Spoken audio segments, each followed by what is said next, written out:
ઘણા દિવસથી સોશિયલ મીડિયાની અંદર એક પ્રતિનિધિએ દારૂ બાબતમાં અવાજ ઉઠાવ્યો તો તેમની ટીકા કરનારા અમુક આગેવાનોની કોઈ પીડા છે, જે ખરેખર નિંદનીય છે.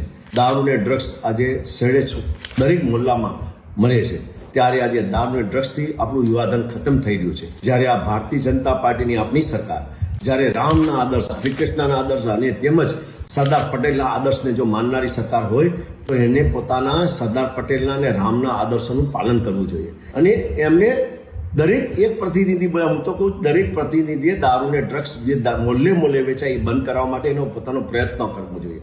માત્ર દારૂ ને ડ્રગ્સથી જે હપ્તા લેવાય છે એની દ્વારા ઉપર સુધી પહોંચનારા હપ્તાઓ અને હપ્તાથી ચાલનારી સરકાર જો કહી શકે તો ખોટું નથી. શું સામાન્ય નાગરિક નથી જાણતો દારૂ ને ડ્રગ્સના હપ્તા લેવાય છે? ભગવાન કૃષ્ણ અને રામના આદર અને સરદારના આદર્શો છે કે રિશ્વત લઈને દારૂ ને ડ્રગ્સ વેચાવવો અને યુવાધન ખતમ કરવો એવા રામ અને કૃષ્ણના ક્યાં આદર્શો છે?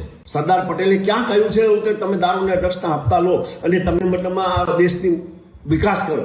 જે એક પ્રતિનિધિ બોલે દરેક પ્રતિનિધિએ બોલવું જોઈએ. દારૂ ને ડ્રગ્સ બાબત મોલ્લે વેચાઈ બંધ થવા જોઈએ, યુવાધન બચાવવું જોઈએ, આપણી સંસ્કૃતિ બતાવવી જોઈએ. માત્ર રામ રાજ્યમાંથી રામના નામ લેવાથી રામ રાજ્ય નહીં આવે.